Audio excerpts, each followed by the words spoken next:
안녕하세요. 잡시광입니다.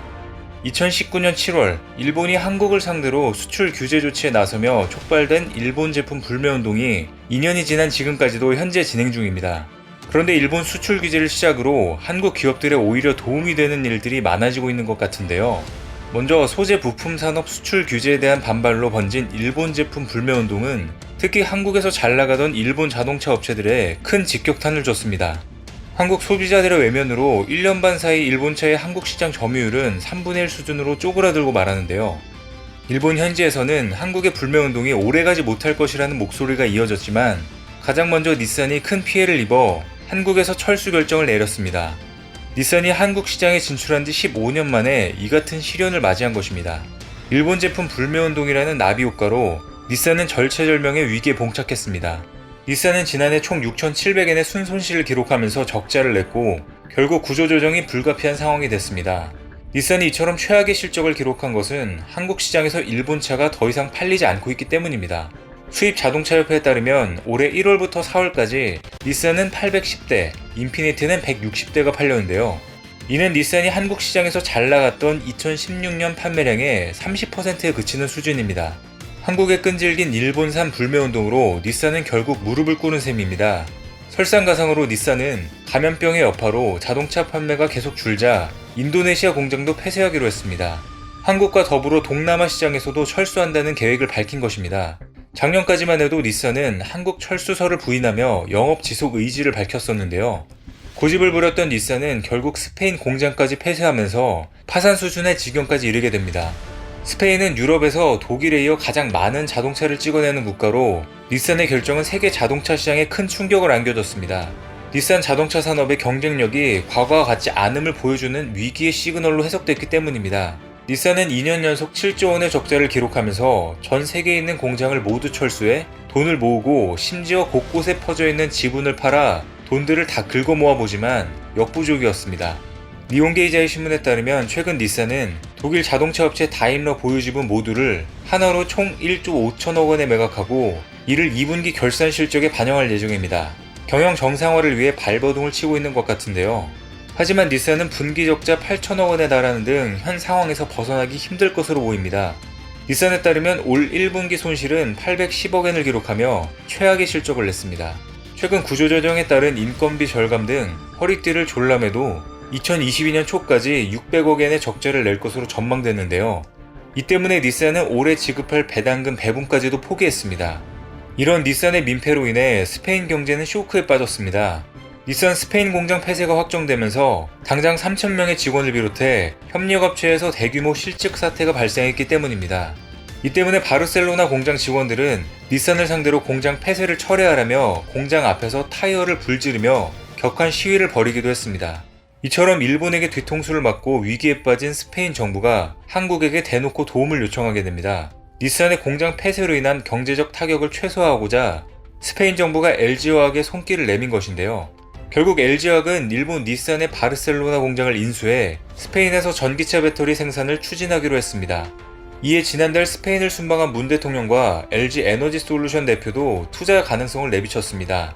김종현 LG 에너지솔루션 대표는 스페인은 리튬 광산을 보유하고 있고 자동차 공장도 많아 친환경 에너지 시장으로 큰 매력이 있는 곳이라고 평가했는데요. 이에 스페인 정부는 친환경차 구매 지원 확대와 충전소 확충을 꾀하겠다며 한국에 긍정적인 시그널을 보냈습니다. 스페인 정부는 전기차 확대 의지가 강하지만 제조 기반은 취약하기 때문에 한국 전기차 배터리 기업들이 진출하기에 좋은 조건을 갖추고 있는 것으로 평가받고 있는데요. 스페인의 장점과 LG 에너지 솔루션이 가진 세계 최고의 기술력과 풍부한 사업 경험이 함께한다면 훌륭한 성공 사례가 만들어질 것으로 보입니다. 당시 방문 때 스페인 정부는 이례적으로 독도 표기 지도를 꺼내들기도 했는데요. 스페인 정부가 독도 문제를 굳이 꺼냈다는 건 스페인 경제를 망쳐놓은 일본에게 대놓고 도발함과 동시에 닛산 공장이 철수한 자리에 한국 기업들이 들어오길 바란다는 강력한 메시지로 볼 수 있습니다. 실제로 당시 스페인 산체스 총리는 한국을 아시아 최대 경제 동반자로 평가하며 전략적 동반자 관계에 대한 강력한 의지를 내비쳤었습니다. 결국 스페인은 전기차 배터리 산업 육성에 6조 원에 육박하는 통큰 결정을 내리게 되는데요. 전문가들은 이번 결정이 한국에게 가장 수혜가 될 것으로 보고 있습니다. 로이터 통신에 따르면 스페인은 문재인 대통령이 국빈 방문한 지 한 달여 만에 스페인 최초의 배터리 공장 건설과 전기차 생산 확대를 위해 정부 차원의 계획을 마련했습니다. 현재 스페인에는 8개 전기차 제조사가 공장을 운영하고 있지만 전기차용 배터리 공장은 전무한 상황인데요. 이 때문에 세계 시장에서 선전하고 있는 한국의 배터리 업체들이 스페인 정부의 적극적인 러브콜을 받고 큰 수혜를 입을 것으로 보입니다. 특히 스페인 정부는 올해 3억 유로의 예산을 편성해 무공해 차량, 전기차 배터리, 전기 충전 시설 사업을 지원한다는 계획을 밝힌 바 있습니다. 배터리 관련 사업을 육성하기 위해 전폭적인 지원을 아끼지 않겠다는 의지로 읽히는데요. 올해 폐쇄 예정인 닛산의 바르셀로나 공장을 배터리 생산 허브로 전환하는 것도 이와 같은 일환으로 볼 수 있습니다. 뿐만 아니라 한국과 스페인은 지난달 정상회담 시 제3국 건설시장 공동 진출을 약속했었는데요. 특히 스페인은 해외 건설시장 점유율 2위를 수년간 유지할 정도로 건설 강국입니다. 게다가 미국에 이은 세계 2위의 중남미 투자국인 스페인은 중남미 건설시장 진출을 위해서 은행 보증과 건재자 등을 대부분 스페인에서 조달하는 것이 필수 사항일 정도입니다.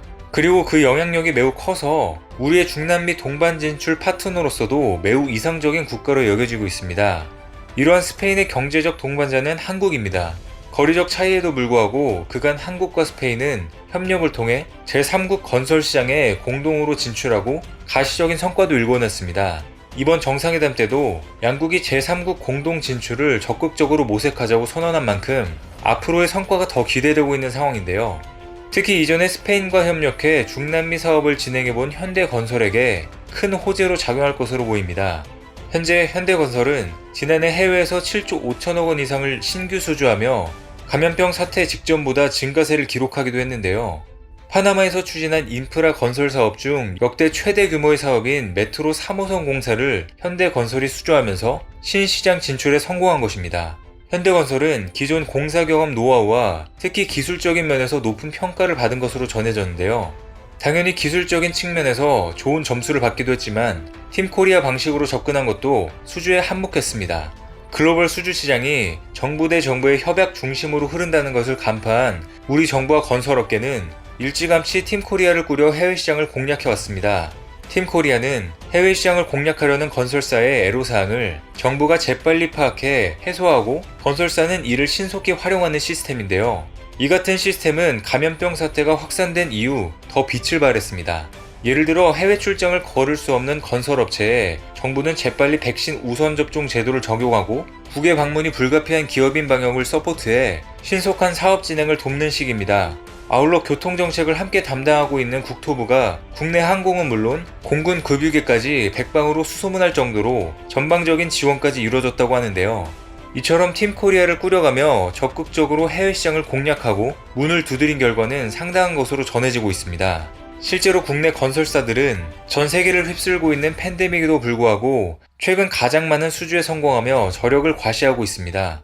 해외 건설업회에 따르면 지난해 한국의 해외 건설 수주액은 351억 달러로 전년보다 57%나 급증했습니다. 이는 최근 5년간 수주한 실적 중 가장 높은 수치인데요. 전문가들은 앞으로 한국 기업들과 스페인이 협력을 진행하면 더욱 중남미 인프라 사업 진출에 효과적일 것으로 전망하고 있습니다. 이렇게 아베의 수출 규제로 시작된 나비 효과가 돌고 돌아 한국의 건설 사업 경기까지 도와주고 있습니다. 역시 아베가 한국 편이라는 말이 괜히 나온 게 아닌 것 같은데요. 다시 정계로 진출하려는 아베가 한국을 위해 앞으로 어떤 활약을 펼칠지 잘 지켜보도록 하겠습니다. 오늘 준비한 소식은 여기까지입니다. 댓글을 통한 여러분들의 많은 의견 기다리겠습니다. 많은 분들의 생각이 모였을 때 진정 가치 있는 지식이 완성될 것입니다. 시청해주셔서 감사합니다.